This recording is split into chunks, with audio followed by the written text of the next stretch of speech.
Oui, la rumeur est vraie, celle qui est en train de circuler sur les réseaux sociaux, non seulement sur les réseaux sociaux, mais aussi sur les radios et dans nos villages. Vous êtes en train d'entendre dire qu'il y a certains événements qui se préparent. Oui, la jeunesse adventiste de l'église adventiste 7e jour, particulièrement dans le club des éclaireurs, organise une journée spéciale parce qu'il va fêter son 75e anniversaire ce 20 septembre 2025. Mais avant que cela ne tienne, il y a une semaine de foulard, une semaine du foulard qui va du 14 au 20 septembre.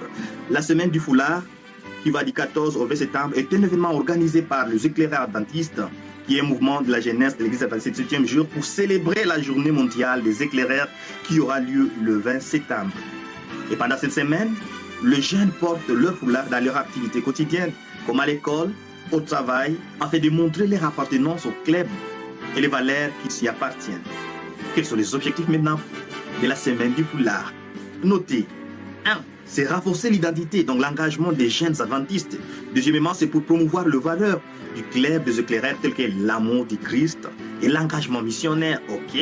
Troisièmement, c'est sensibiliser à l'importance de la foi, des relations interpersonnelles et de la nature. Maintenant, comment ça marche cette semaine du foulard? Les jeunes réalisent chaque jour des défis proposés. Okay? Ils portent leur foulard pour montrer leur appartenance et les leçons apprises. Troisièmement, l'événement culmine avec la Journée mondiale des éclaireurs, une célébration annuelle de leur vie. Et la Journée des éclaireurs est une occasion spéciale de rendre hommage à la vocation, au caractère et à la communauté de nos clubs d'éclaireurs à travers le monde.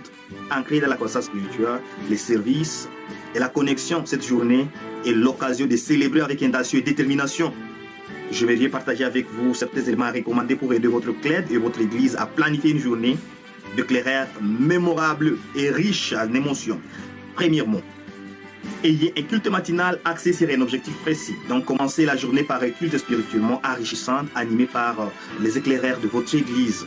Non seulement cela, mais aussi vous pouvez avoir des actions sociales et intentionnelles le samedi après-midi. Donc, faites preuve d'une compassion sincère à participer à des projets de services concrets au sein de votre communauté locale. Qu'il s'agisse de distribuer les colis de soins, de rendre visite à des personnes âgées, à des orphelins, nettoyer des espaces publics comme des marchés, des routes, d'encourager les actes de gentillesse. Okay?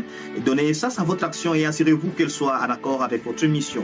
Troisièmement, vous pouvez renforcer, il faut qu'il y ait des rencontres sociales festives après le coucher du soleil, donc après le sabbat du 20 septembre. Célébrer la joie de la communauté des éclaireurs avec des activités sociales, intentionnelles et édifiantes.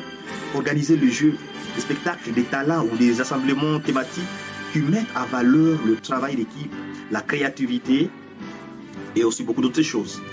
Il faut qu'il y ait des cultes captivants et inspirants. Conserver l'ensemble de l'expérience culturelle, l'école du sabbat et le culte, de manière à refléter des talents, le voix des éclaireurs, intégrer les sketchs, du témoignage, des cantiques, de la musique et des éléments interactifs qui touchent tous les âges et honorent les objectifs spirituels des éclaireurs. Vous pouvez aussi organiser l'offrande spéciale des éclaireurs. Faites promotion d'une offrande spéciale pendant le culte afin de soutenir votre club d'éclaireurs. Et ce fonds aura un impact direct sur les futures opportunités ministérielles et les événements. Vous pouvez célébrer aussi le baptême. Si certains éclaireurs de votre église ou vous qui nous suivez, si parmi vous il y en a ceux-là qui ne se sont pas encore fait baptiser, le 20 septembre 2025, vous pouvez vous faire baptiser. Donc, vous pouvez organiser les baptêmes dans votre église. C'est un moment, il faut qu'il y ait un aperçu de l'histoire des éclaireurs. Consacrez un moment de la journée à réfléchir à l'héritage du mouvement des éclaireurs. Donc, vous pouvez présenter une courte vidéo ou un témoignage qui illustre l'impact mondial et l'évolution des éclaireurs au sein de l'église adventiste 7e jour. N'oubliez pas ceci, captez l'objectif. Donc, prenez une photo des groupes de votre club et immortalisez les moments forts de la journée. Je vous invite à éviter les autres. Faites de la journée des éclaireurs un événement accueillant pour toute l'église et la communauté environnante. Évitez vos amis, vos voisins et d'anciens éclaireurs. Moi, j'ai commencé par vous. Je vous invite de prendre place. Okay? C'est l'occasion de faire découvrir ce que le programme des éclaireurs et d'éviter d'autres personnes à se joindre à l'aventure. J'ai commencé, prière vous joindre à nous. Merci et bonne chasse, bonne fête, joyeux anniversaire pour le club des éclaireurs. Merci.